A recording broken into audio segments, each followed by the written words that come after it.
You're listening to Cards to the Moon, a podcast about trading cards from both a collector and investor perspective.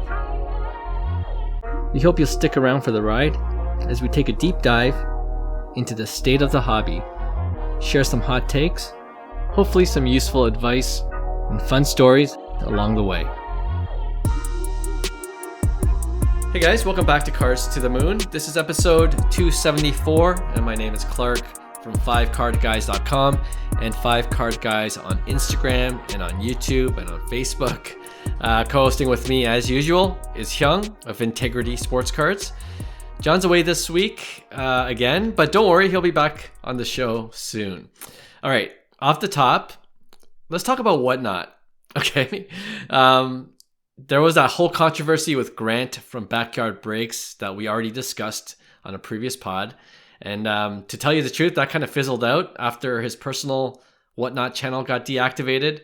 And I know that some people wanted the whole company's Whatnot channel to be banned, but I believe it's still up and running as of this recording. Now, the more recent controversy with Whatnot is that they've removed the option to see playbacks of their live streams. Okay, and some speculate it's because of the whole Backyard Breaks controversy where Grant's video obviously went viral.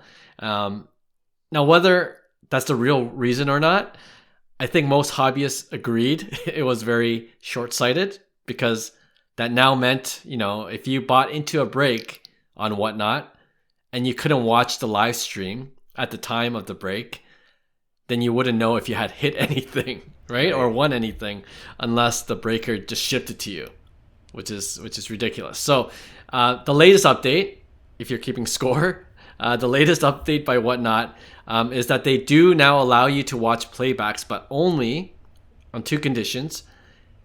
One, if the breaker designates their live stream as a break, so I guess there's an option to flick it on or off.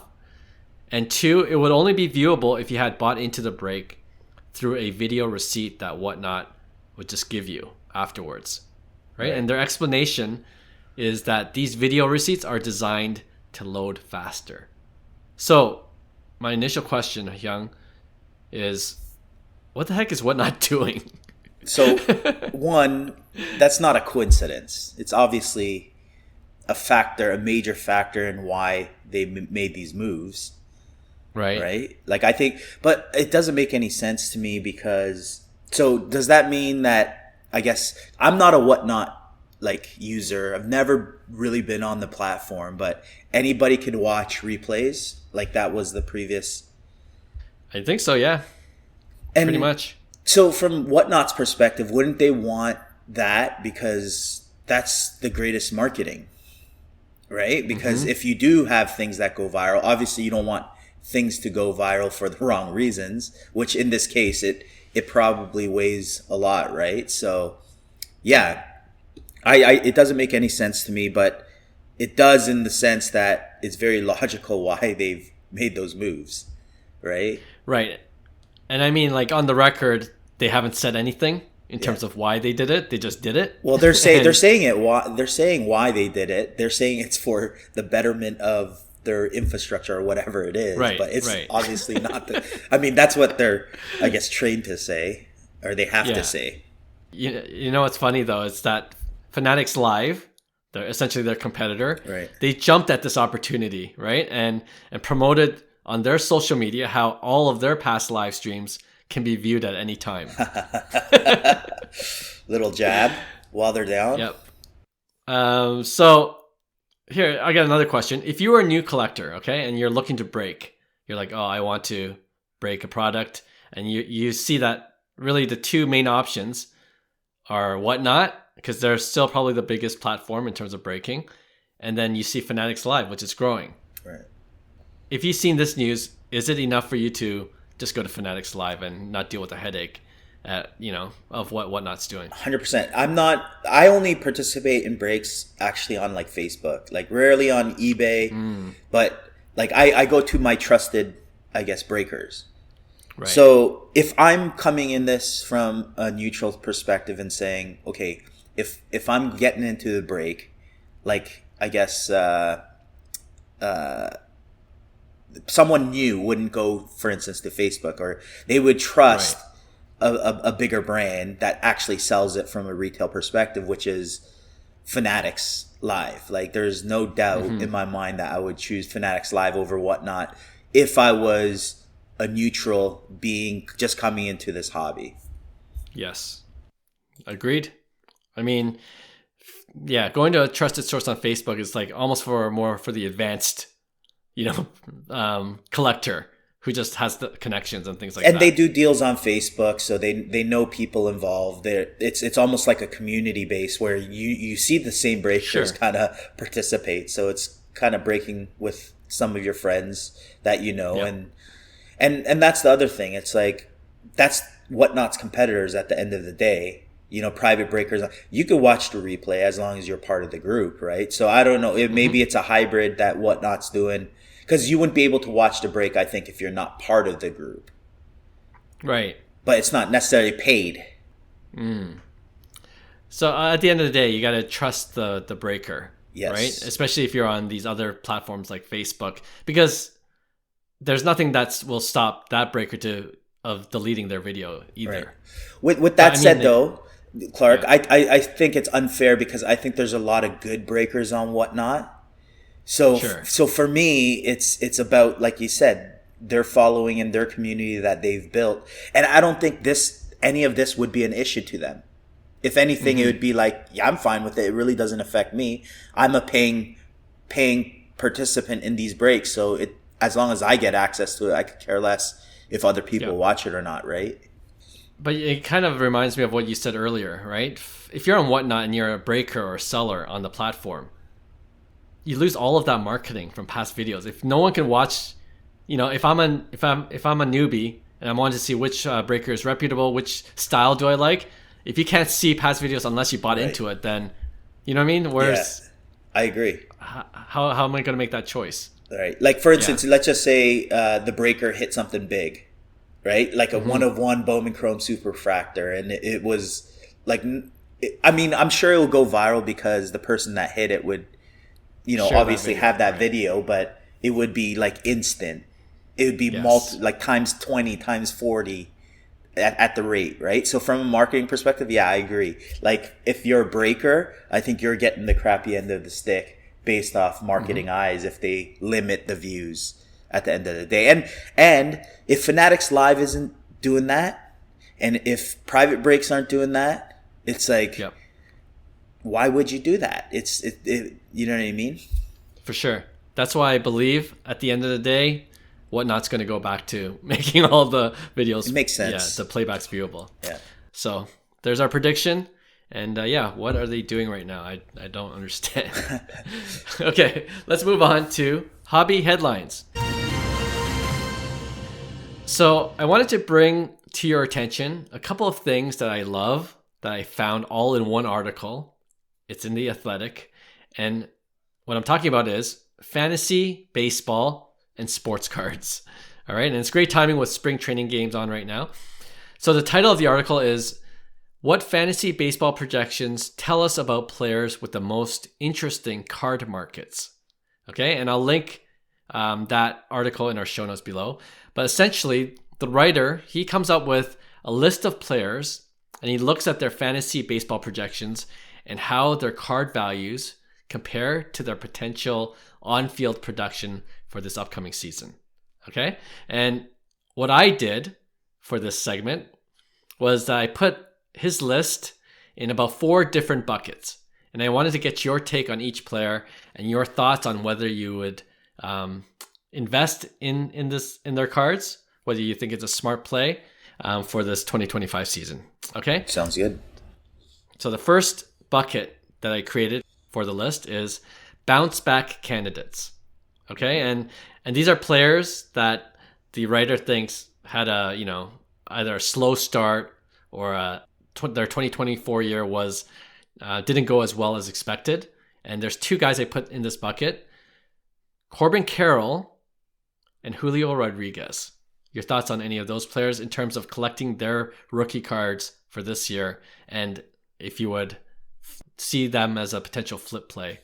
So let's talk about Julio first. One, I think Julio coming into his MLB season, he was one of the most hyped prospect. So at the end of the day, you got to look at where their market was kind of when they entered kind of like that MLB stage, right? So for Julio, his market was always hyped, and we only seen the crash so far in terms of correction because he never really outputted MVP type numbers, right? And rightfully so. I mean, you're 20 years old, 21 years old in the big leagues, and you still put up a 2020 season, then a 30-30 season the next year. And he's a slow starter too. So a lot of that spring training hype is how people start off. So if you're a slow starter like Julio, and Juan Soto did this a couple times. We talked about Jackson Chourio last year. Like these guys, those all affect the price in my opinion, because if they come hot out the gate, I think while the hobby's hype during spring training, those are the type of superstars that I think is the perfect marriage. But I think Julio's price coming into the major league debut season in 2022, I guess. I think that hype missed people's expectation of the MVP type Julio that is the future version of him. So I think Julio, the next 2 years, is going to be that type of player. So a 40 home run type potential, 40-40 type kind of guy. He's just never, he's 23 years old, right? You gotta go through some failure. So for me, he was hyped.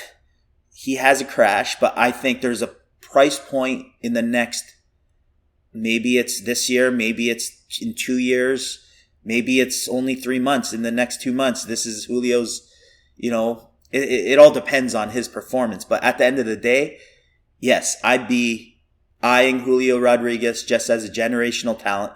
And you could compare Ken Griffey Jr.'s first 3 years, right? I'm telling you, Julio has an argument saying, his career is pretty nice compared to Ken Griffey Jr. These next 2 years will determine that Ken Griffey Jr. trajectory. He's going to have to put up 40 home runs, hit 290 plus, drive in over 100 yard runs, score 100 runs. He's that 6 to 8 WAR type player, right? So to me, Julio's a buy. It's just when, right? When is that really big dip? Sure. Before you go on to Corbin Carroll, just from the article, I think there is more optimism for Julio than Corbin Carroll. It mentioned that there was definitely a dip. If you compare year over year, it's been down almost 8% from a year ago.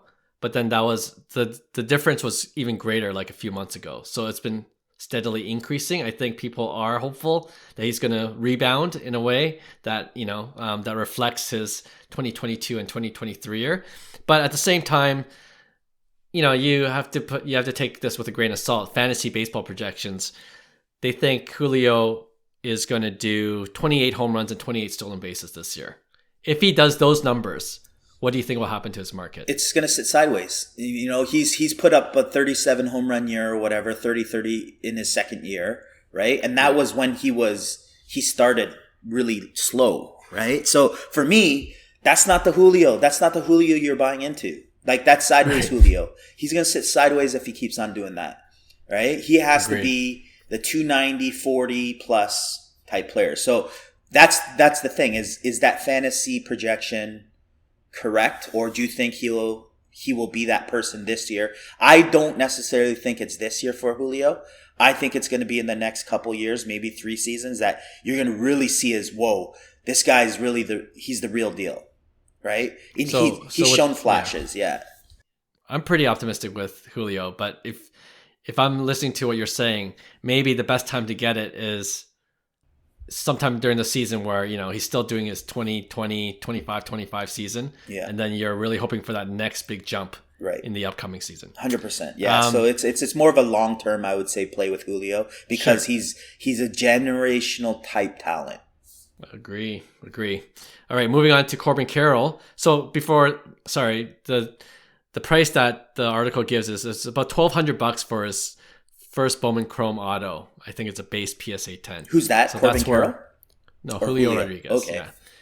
Which is down. Yeah. It's down, but it's still $1,200 US. It's not nothing. But if you look at Corbin Carroll, his 2019 Bowman Draft Chrome First Auto PSA 10 is a third of that price, almost $400. Right.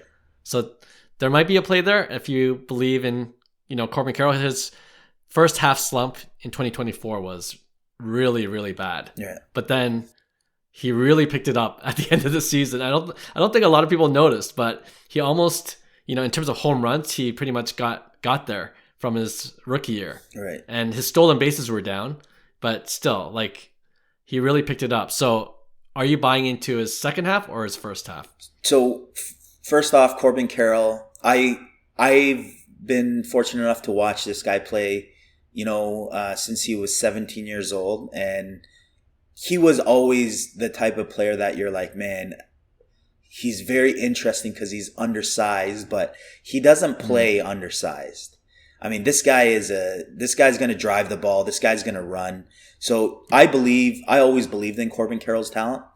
This is a perfect example, but what I was telling you about. So someone like Corbin Carroll coming through the minor leagues wasn't as hyped as Julio, right? Mm-hmm. So his prices, I would say, at one point were super undervalued, right? And he had that explosive rookie season.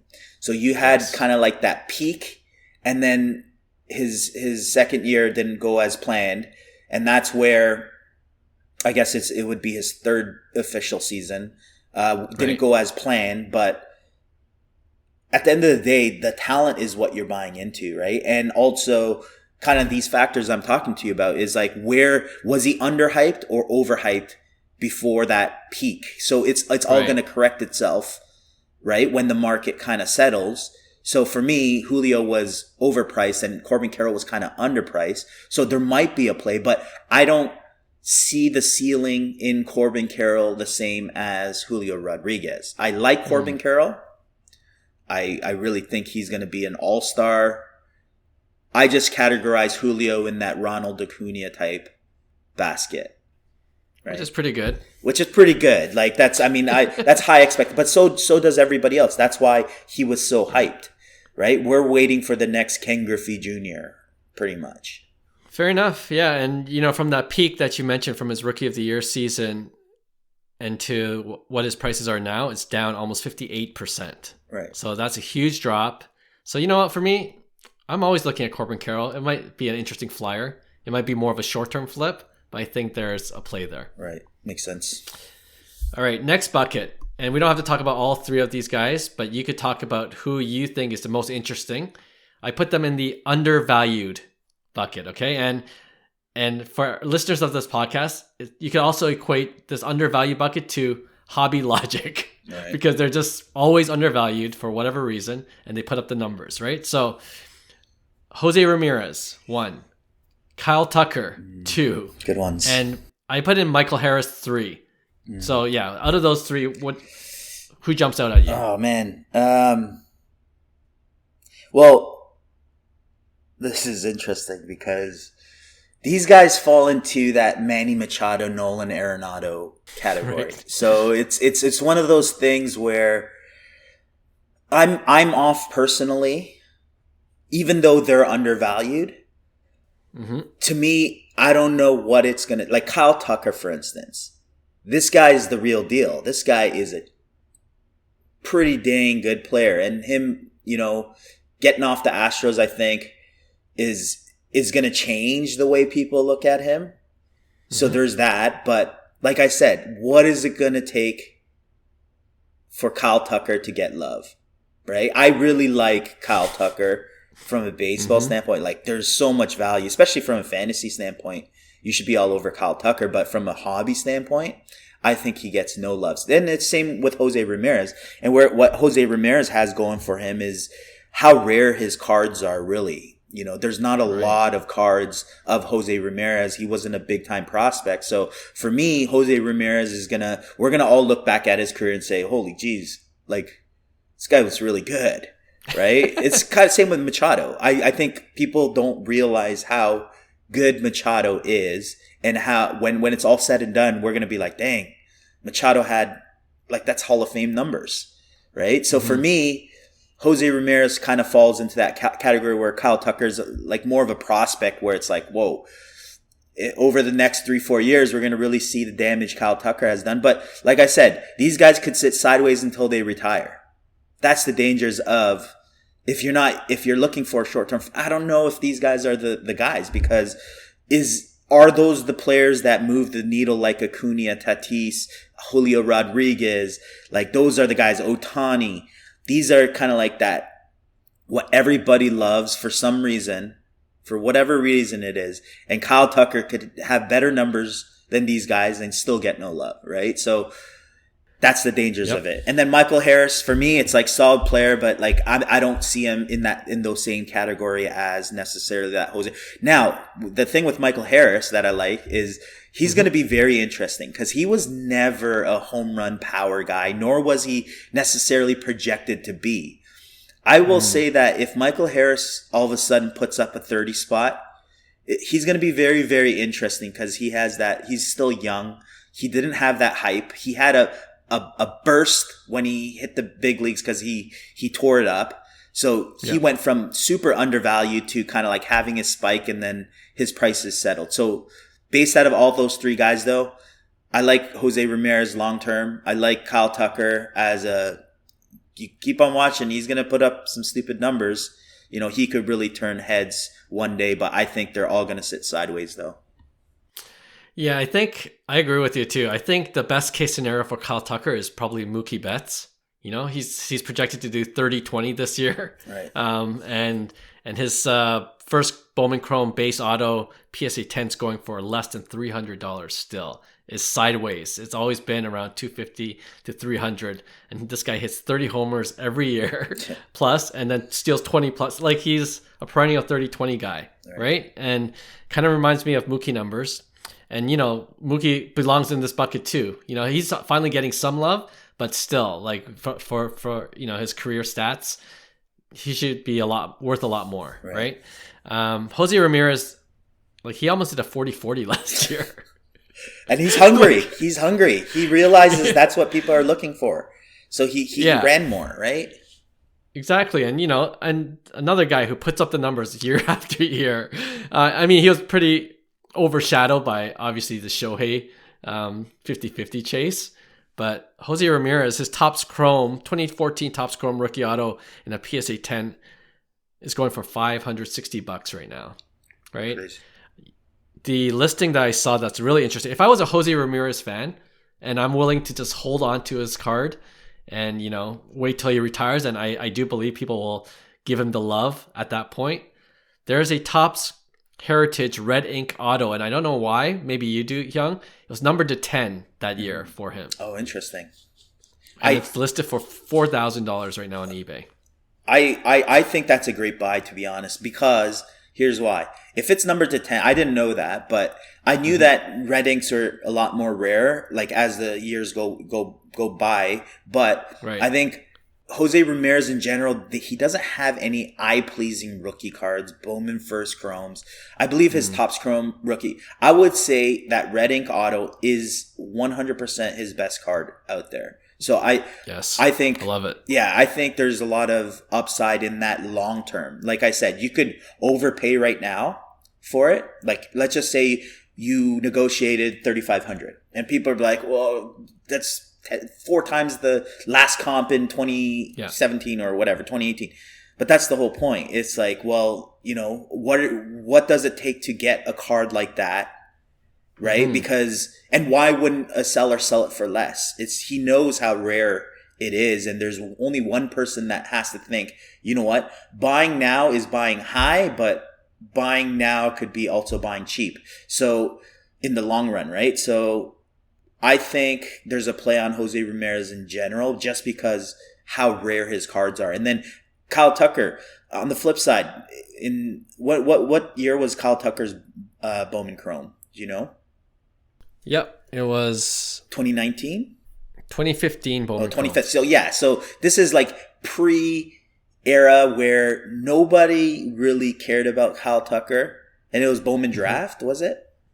Bowman Draft Chrome, yeah. Yeah, so it was in a set that wasn't as hyped either. Like in general, I would say Bowman Draft, Bowman Chrome now kind of weighs the same way. People don't see it, but pre-COVID, it was like Bowman was like flagship. Like that's where the big stars are. Bowman Chrome secondary, and then Bowman Draft at the end. You're taking care of the draft guys, where the international market was way hotter as opposed to the draft. But now it's evened out where all three sets are pretty strong. So I think during that time too, Kyle Tucker wasn't a huge prospect or a chase. So not a lot of people have graded. I guarantee you, I have so many 2019 Topps Chrome Kyle Tucker raw cards of where I didn't even put them in penny sleeves. They're just, I went through, I probably have like 25 Topps Chrome Kyle Tucker raw rookie cards from just ripping. They're sitting in a common pile, right? So yeah, sorry, I just went off. Kyle Tucker deserves more love. Come on, people. 100%. If I was a believer, I would just even go beyond the base Chrome. Like I was looking at this gold refractor, 2015 Bowman Chrome first auto, and sold December of this past year for $1,300. Yeah. BGS 9.5. Great long-term play, I think. Love it. Yeah, love that play. All right, let's go third bucket. This is buy low, okay? And for obvious reasons, you'll know why when I say their names. Ronald Acuna Jr. obviously saw a dip, injured last year, 2 ACLs. We talked about it before as well. And Wyatt Langford, he had that hype, and you kind of talked about it with Corbin Carroll. Like there is this initial hype, or he does really well, and then there's just a drop off because, the expectations were so high. And that's where we're sitting with Langford. There's this drop off, but he still has that pedigree, and he's, playing for the Rangers. So there's that potential that his market will go up if you're a believer. So what do you think with Acuna and Langford? So I'm going to go off on Langford in a bit, but like Acuna, I'll keep it short. Like I'm cautious. Like for me, like I said, the talent is undeniably there. Like for him to come back from a first ACL injury and then put up a 40-70 season shortly after, like it's insanity. Like to me, it's like, man, will the second ACL injury affect him at all? Like I'm mind blown because this is my trauma. Like I blew out my knee 3 times, and this was the main factor of why I couldn't play like every day. Right. And it was very difficult staying healthy. Right. So for me, and that's the thing. It's like these guys are so athletic that they're doing things at such a high speed. Injury risks are high. He has a history of injuries. I'm just cautious. Talent wise, he's one of the most exciting players, I would say, generational talent in terms of talent alone. And he's not a big guy. You guys got to understand. He's not doing this as a 6'3", 6'4", 220-pound guy. This guy's 6 foot, 185 pounds or whatever he is. He might be a little more, but the point is he's an undersized guy. So a guy that gets hit with those type of injuries, I worry about the body long term, of the physical nature of, like, he's not a big guy, right? So I'm just cautious. And because his prices were so high to begin with, just coming in, and his prices were higher before that 40-70 season. Like, you know what I mean? Right. So it's like, if he did 40-70 and you seen a bump, but it was 70% or 60% of the actual peak of his cards, it shows me that it was overvalued from the get-go, rightfully so, right? Mm-hmm. So for me, I'm just cautious with Acuna because the hype is already still there, and he's that type of generational talent. So I would be cautious. Do you think it's corrected to the point where, now the numbers are more fair? So I'll give you a number. The 2017 Bowman Chrome, his first auto, PSA 10, is sitting at 1,500 right now, which is down 40% from last year. To me, I remember before when he was in the big leagues, we were talking about those pricings, right? So for me, it's like, man, what do you, and then he in his peak season, her peak prices, I would say that card is 3,500 to 3,500. But in general, I would say Acuna markets. I remember I bought into Acuna before his crazy seasons. So this is after his second year. So it would have been in 2019. I bought a first Bowman Chrome auto for $2,000, and that was stupid if I look back. But that was the price before COVID prices, right? So that gives you an idea of how hyped his market was, right? Mm-hmm. So for me, it's like it will never get to that point. Yeah, I agree. Right. So you're buying in high at 1,500 still, in my opinion, for that risk. Okay. You talk me out of it. I'm still Acuna. He's going off my watch list. No, he's going off my watch list. Just be cautious is all I'm saying. Okay, now I want to turn the page because I spent too much time on Acuna. White Langford. Mm-hmm. I'm all in, Clark. Ooh, okay. I'm all in as a career type player. So I think it might take... I always like White Langford. I just thought he was overhyped. Which he was. And I knew that he was going to deal with some adversity.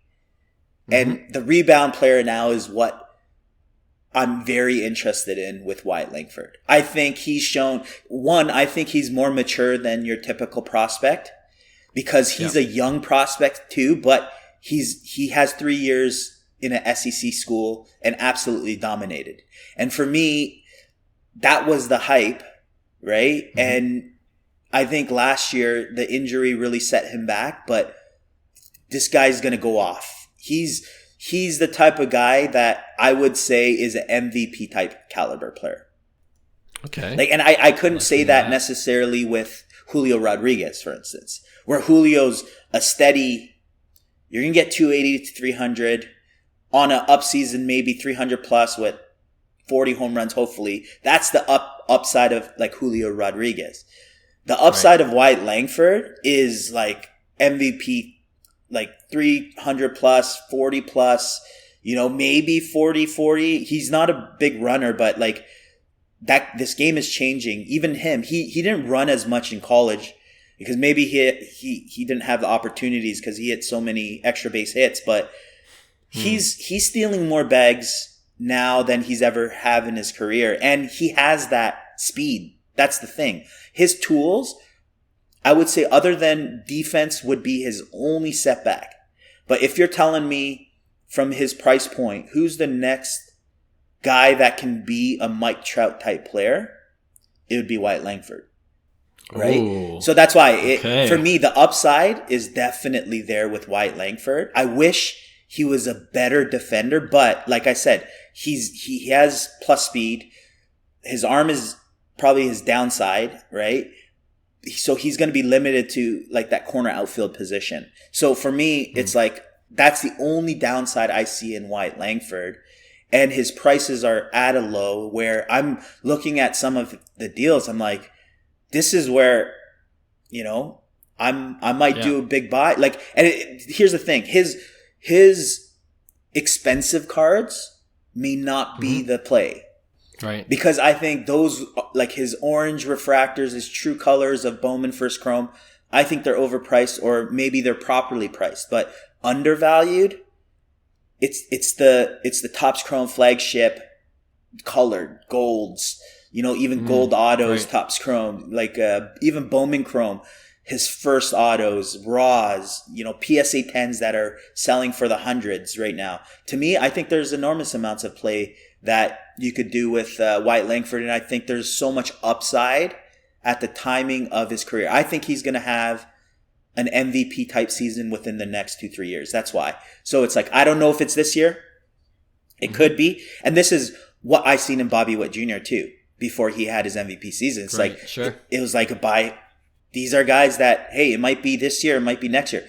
Bobby Witt happened to be that year. Like he just went off where he was runner-up on MVP. Any other year, Bobby Witt Jr. is an MVP. Had it not been for Aaron Judge's ridiculous season again, right? So for me, White Langford has that upside where, hey, maybe he has another year of, I would say mediocre production based on his potential. But there's going to be a point in time where we see his bat really play in the big leagues. And to me, that's a 40-plus home run guy. I like it. I like what I'm hearing. So Acuna's off my watch list, but Wyatt Langford's on it now. So there you go. There's a trade. To your point, a lot of the things you said, his fantasy baseball projections, the composite numbers show that he's going to hit 23 home runs and 19 stolen bases with a 266 batting average. And I think you're right. Like I never thought of Wyatt Langford as a runner, but then he's expected to do 20 stolen bases this year. You know what I mean? He has a speed. Yeah. So that was surprising to me. And again, to your point, the PSA 10, his first Bowman Chrome Auto, is currently sitting under $400, but at its peak earlier last year, it was at $1,200. So that's where we're at with Langford cards right now. I really like that combination, Clark. Like I don't see any player in the big leagues other, like, in terms of value and potential. He's the best marriage. And maybe like maybe I'm wrong, but like for me, it's like if I like this for me at least. Like I really believe in the player and bat. It's just for me, if he hits, I think those numbers are accurate, but I think there's potential for that 30 plus even this year. Like he might be a player that just goes off, and it's like, okay, this is the Wyatt Langford, and he's only 23 years old, or he'll be 23 years old this year. So for me, that's fallen right into the prospect line, right? That's the Tatis, the Vlads, all those, right? So there you go. I'm going to look for Langford cards after this pod. All right, a couple more. I put this guy in the moving up category because he was so low for a long time. His prices have increased a little bit, but people are thinking that he could even increase even more this season. And his name is James Wood of the Washington Nationals. So his first Bowman Chrome PSA 10 auto from 2022 is currently at $460. And he's projected this year to do 22 home runs, 20 stolen bases in a Nationals team, right? So what do you think about James Wood, his potential? I've always liked James Wood. I said it from day one. The moment he signed, I'm like, this guy is the most undervalued, because I think he was a second round pick, which is ridiculous. In any other draft, he would have been a top 3 pick, So for me, James Wood, I was always high on him. He had bursts of, hype when in the minors and stuff. So I think there's a lot of expectations. I would put him in the same category as kind of like a Ellie De La Cruz, right? So okay. I think he's that type of player, big body. He's going to hit. And that's what excites me. And this is also why I think I'm bullish in cards in general, is because year after year, it's not like, oh, who's the next Ronald Acuna Jr.? You have a list of people that are very exciting now. Before it was like you're rolling the dice every 2-3 years. There might be a generational type players. You don't know at this point. There's so many prospects, and give credit to MLB development in terms of the way they're developing the best talent in the world. And I guess because I come from that baseball development side, this is the upside of the development. You see the best baseball in the prospects at the end of the day. That's a testament to kind of like the development cycles that these kids are going through and the type of players that the best in the world is basically producing. So James Wood is another example of that. And before that, it's not saying O'Neal Cruz panned out or Ellie De La Cruz, but James Wood be that next guy. And I think one of those guys are going to pan out. I guarantee you. Right. And I think they're going to all have good careers. Some might not reach their height, but in terms of the bat and the way it plays, I like James Wood's bat like over, I would say, O'Neal Cruz for sure. Ellie De La Cruz, I think he's going to be a superstar too, if not already, but Ellie's hype is way bigger than James Wood right now. A lot of people don't know who James Wood is. So for me, James Wood is the type of player that can be like, who the heck is this guy? People are going to be like, who is James Wood? If you're an average baseball guy, you don't know who James Wood is right now. I guarantee you will know that name. That's the type of potential James Wood has, definitely. Yeah. No, I mean, I have a few of James Wood's cards, and after I read this article, I was like, where are those James Wood cards now, just to see what the values are at? Yeah. But I mean, if you do follow baseball, if you've seen some of his home runs, they go long, right? Like he's got that power too. So yeah, there you go. And all right, let's end off the segment with one more player. I don't know what bucket to put him in. So when I send you the show notes, it was like a bunch of question marks. His name is Mike Trout. Okay. Oh, interesting. So year after year, we always hope that he's healthy, and it hasn't worked out in the last 4 or 5 seasons. But now he's moving to the corner outfield, which is supposed to help him. Probably DH a little bit more this year. And, he already hit a monster home run in spring training yesterday, I believe. Are we falling into the trap? At what point do we say, you know what, Mike Trout, like, he won't get to where we think he can get to just because he's older now? And I think in the fantasy baseball projections, he's at number 62 now, which is the lowest he's been in a while. So what do you think? Mike Trout, there's going to be a point in time where we look back and we're like, what were we thinking to doubt Mike Trout? Oh, okay. He's going to reach 100 WAR. Okay? Show me in the last 50 years right-handed hitters who've surpassed 100 WAR. And how old is he now? 31? 32, 33? 32? Yeah. I think so, yeah. 33, actually. 33, okay. So I think he has 3-4 more solid years in him. Like solid. We're talking, he could put up 40 home runs. He won't steal the amount of bags, but, he's a 300 type hitter.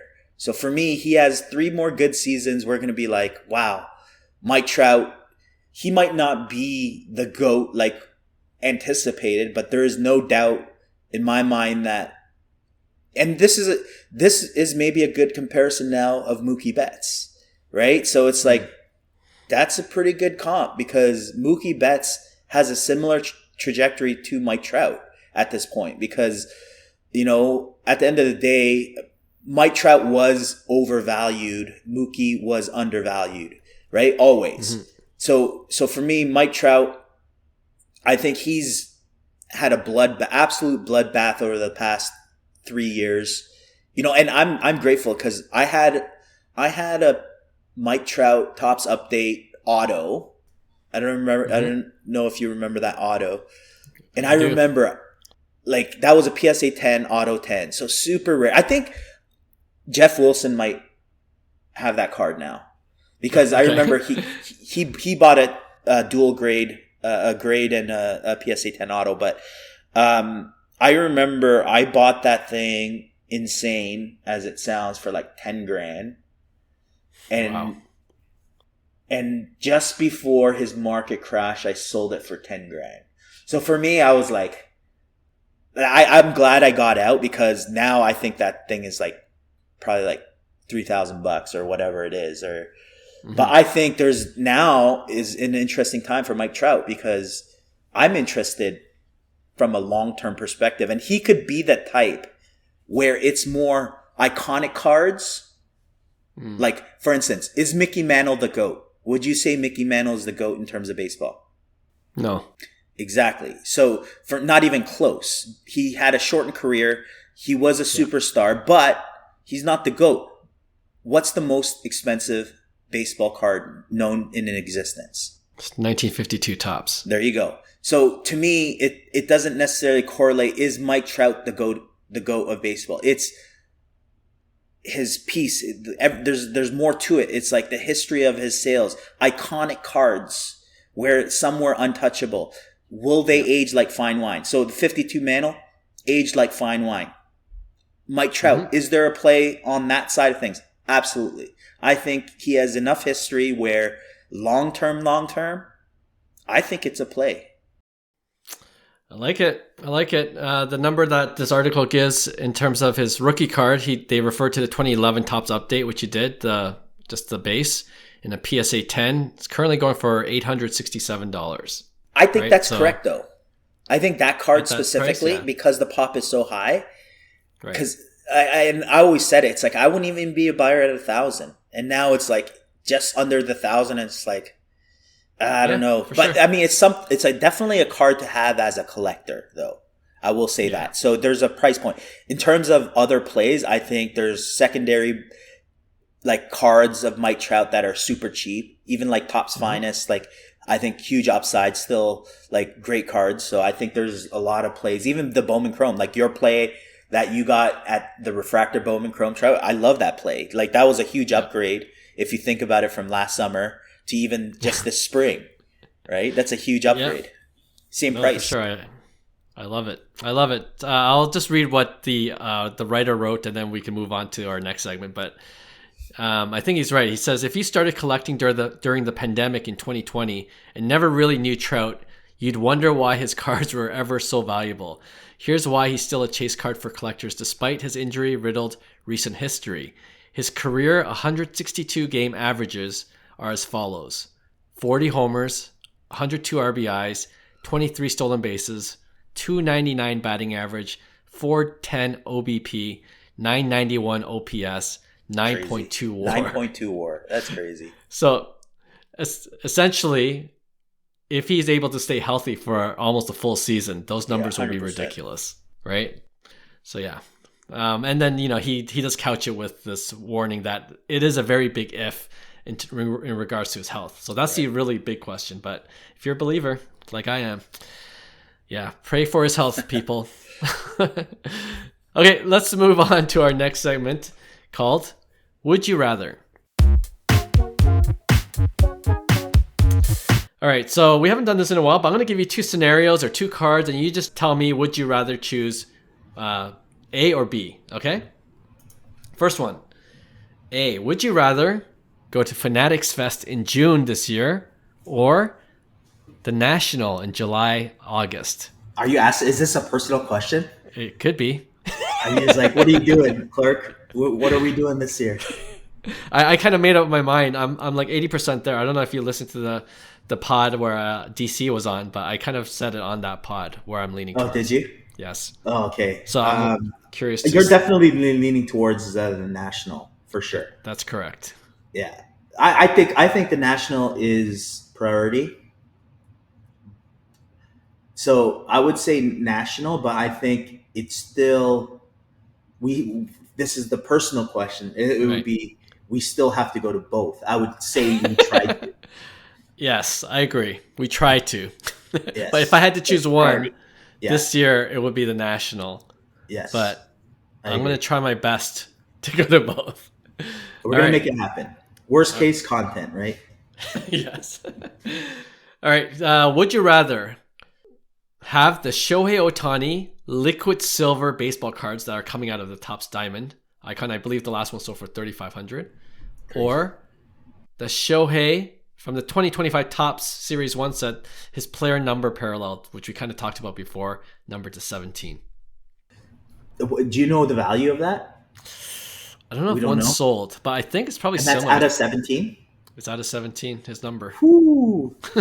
And liquid silver is short printed, but we don't know how short printed. Yeah. Right. And the funny thing is the liquid silver is actually a part of my 1v1. So I guess this is similar. So we'll just spoil it. But I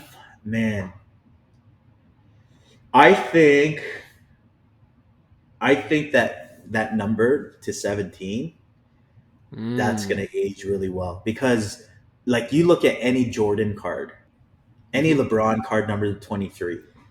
Right. Early on. Like those are the cards. Those are kind of like, wow. And it's not like there's 177 of them. There's 17 of them. So to me, I really like that combination, the numbered. And like you said, we don't know what that print run of liquid silver. I'm sure we could find the liquid silver print run. This is what hobby nerds used to do. Like I used to be on blowout forums, just absolutely researching every single print run, understanding like which card is the right card to get. And I think that's the underrated thing that I want to mention. It's like people don't do that as much, which I think is one of the most important things in purchasing is the supply, right? So print run, although I do like super short printed cards, I have to go with the number 17. Like that. Wow. That's a crazy card. Yeah. Dang, I didn't expect that for some reason. I'm going with liquid silver, but I agree with all your points. I just think the liquid silver looks amazing. Go either way. Yeah, it looks amazing. It looks amazing, but I don't know if, like I haven't seen a lot of liquid silvers on eBay, right? So that means it's either really short printed or no one's buying these $3,000 boxes at the at the pace that we're ripping 2025 Top Series 1, right? Right. And even then, we're not seeing a lot of the player number parallel because it's not only numbered to 17. So we know for sure that the number to 17 is, how short. How many? So there's none that sold out of 17, but there's 2 that sold in the liquid metal. There's either, I think there's one that's sold, but the one that's listed or has been listed. I'm not sure if it is. Yeah. And then none of the numbered Otan or the numbered out of 17 has surfaced, right? No, there's one. $3,000 right now, or best offer. What, the 17 out of 17? Yeah. So I would think it's pretty similar in terms of print run. Okay. You think it's that low for liquid silver, eh? Well, if the supply's not showing up, yeah. But this is what I mean. Is it because, I guess breakers are ripping through them. So, but yeah, there's not a lot of liquid silver that I've seen listed. Oh yeah, that's right. They do come from totally different, I guess, sets too. Yeah. Anyway, yeah, I'm going with the guaranteed out of 17. Last one. I don't know what this number is for you. I'm trying to think what would be tempting for you, but you'll understand what I mean when I'm trying to think of the right number. But I'm going to put $2,000. Okay, if you had $2,000 and you got to spend it either all $2,000 on ripping wax or buying a $2,000 slab, any card you want, what are you doing? That could change any day, Clark. Every day it's a different answer. I initially put 1,000, but I feel like, you're gonna rip wax if it's at 1,000. You know what I mean? Yeah. So true. 2,000. True. Obviously, the right answer is slab, right? Or slabs. Sure. See, no. Now we go back to my logical mind of thinking.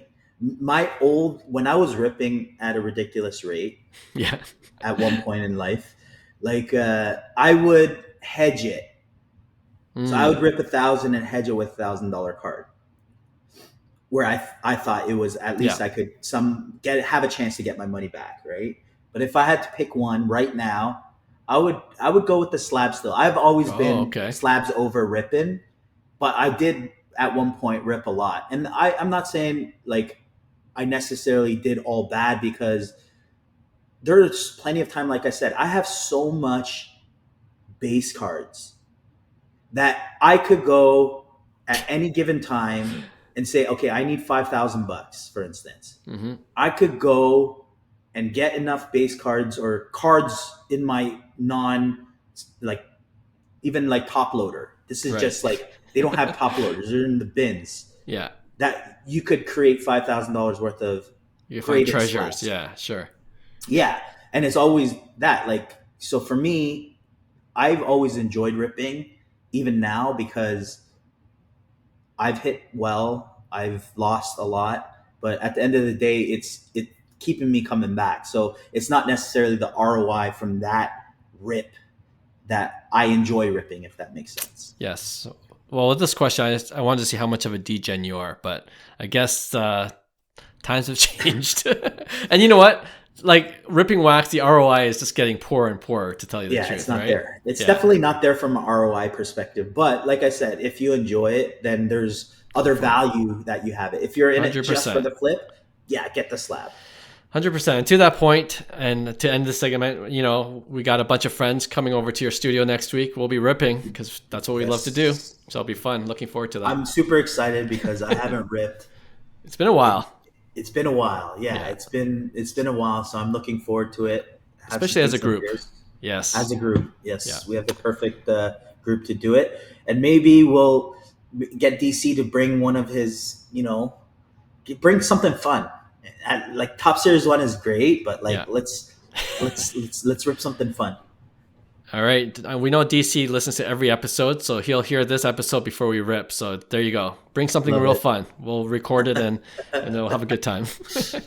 All right. Let's end off the show with our regular weekly segment we call Pick One. This is when we put up 2 cards and then we debate which one we would rather invest in. So do you want to start things off for us? You kind of teased it already, but I teased it both ways. First, I sold you on Wyatt Langford, so we're gonna go Wyatt Langford. Okay, yeah. Okay. So let me just pull this up. This was interesting because I don't think this is the best deal out there, but just for price sakes. So most recently, going back, I don't think this card is the most the best value for Wyatt Langford. Okay. But it's basically a Bowman Draft Sapphire Chrome in gold, gold PSA 10. Recently sold for $27.50. So this is his Bowman first gold auto, but sapphire. Yeah. $27.50, which probably was higher than the off season. I think the one before that sold for like $2,000. So there's definitely an upward trend on Wyatt. Would you buy that at $27.50, or would you pay $3,600 for the liquid silver that just sold of Ohtani? Of Ohtani, okay. Ooh. Man, after you really played up Wyatt Langford. Cool. Yeah, I sold Wyatt Langford earlier. Played you with your emotions. I know. But then you have something with that liquid metal. Something part, about right? that liquid silver, yeah. I think I need to see more from Wyatt Langford. And I think what was appealing about Wyatt Langford when we were talking about him in the hobby headline segment is that his base auto is so cheap now, right? And so now I could see a more immediate play. But now we're talking about gold and we're talking about a little bit higher end, and there's more risk. And with Shohei, obviously, that card, we talked about how short printed is it, but at the same time, it's a nice looking card. So if I'm going to take a risk either way, I want to hold on to the card that I just like, more. Right. So that's why I'm going with the Ohtani liquid silver. Okay, let me ask you. This is a follow up from the pick one. So since the gold 10 didn't do anything, what if there was an orange wave, right? Listed at, or not listed. So it's listed at 2,000 or best offer. It's a PSA 9, but it's orange out of 25. First auto, a wave at 1,500 versus 3,600. Okay. Yeah. No, I'm going with the orange. Just really way better value. So the value, if the value's there, you'd go. Yes. I mean the orange, and it's numbered to 25. It's an orange wave though. Still, so it's not true orange. That's true. But I mean, if it was true orange, it'll be $3,000 too, right? So, yeah, for 1,500, you know what? Let's play. Yeah, the gamble's there, right? Okay, no, that makes sense. I'm to your original question, or to the original pick one. For me, I would actually go for the gold sapphire 10 over the Ohtani. Interesting. Because I feel like that's a card that I would say, okay, I'm gonna wait until it peaks. Yeah. So if it's not I don't think double the price would I wouldn't be happy. I would be like, okay, this is a gamble I'm taking on strictly the output of Wyatt Langford. Sure. Yeah. No, I see that reasoning too. And it'd be more fun to hold on to a card like that, especially if you're rooting for Wyatt Langford. So I see that as well. Exactly. Good one. All right, I got one to end off the show, and it's a baseball one as well. We've talked about this before, but now that the season's about to start, the two Jacksons, Jackson Holiday versus Jackson Chourio. Believe it or not, we always said Jackson Chourio is the better buy because of the value, but their first Bowman Chrome autos, of Jackson Holiday and Jackson Chourio, PSA 10, are both selling for $700 now. It's dead even. So they're equal. Yeah. Wow. So Chourio's gone up, Holiday's gone down. We're meeting at the $700 number. The only big difference is pop count. So the PSA 10 pop count for Jackson Holiday is 170 versus 370 for Jackson Chourio. Wow. So technically Jackson Chourio is outpriced Holiday. When did that happen? Because we were talking about in the offseason how Chourio was cheaper than Holiday. They're listening to our podcast. They're listening to our podcast and people are buying Jackson Chourio. Demand's going up. I'm a big Jackson Chourio fan. Like I've always been a Jackson Chourio fan. But I do believe in Jackson Holiday's talent, and I think he was super overpriced, more than Chourio. I think Chourio's hype kind of like he didn't necessarily, I would say, have a hype as much as Jackson Holiday. I remember there was a spike in Chourio, and I bought in that red sapphire for pretty cheap, the PSA 10, Bowman First of Chourio, and I did okay with it, but if I held it a little longer, I would have done really well. So that's the spike I'm talking about. Yeah. But I still think Jackson Chourio was more realistic with his price point and based on his rookie year, what he's done.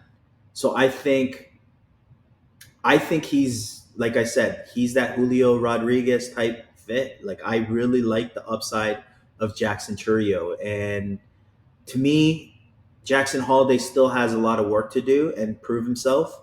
So, but Jackson Chourio, I think we could see a 30-30 season from him this year. I wouldn't be surprised if we have a 30-30 season from Jackson Chourio. And it's all dependent on how fast he gets out of the gate. If he gets out of the gates early on in the season, I think he'll have a solid season.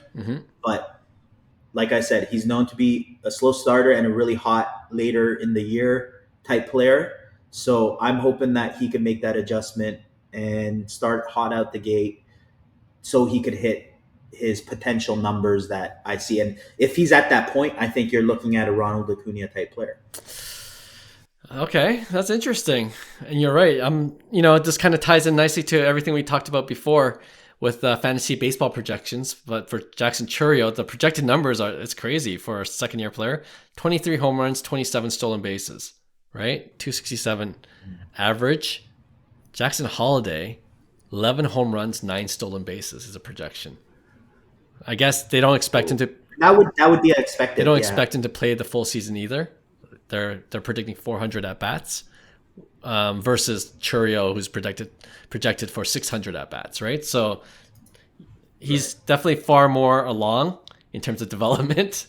Chourio is, but I don't know if I'm looking just at the cards though. The value is obviously shifted towards Holiday now.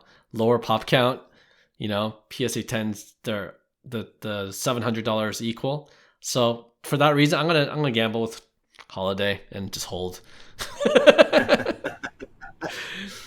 I do think that like both of them, it might take a couple years. They're so young, right? So that's what I'm saying. It's like they might have like I still think it will take them a couple years, but this year I think it's going to be Chourio. Yep, I think you're right. And again, to your point, they are both 20 years old. Super young. All right, another fun episode of Cards to the Moon. Thank you guys for joining in, and we'll have a brand new episode for you guys on Friday. Talk to you then. Bye.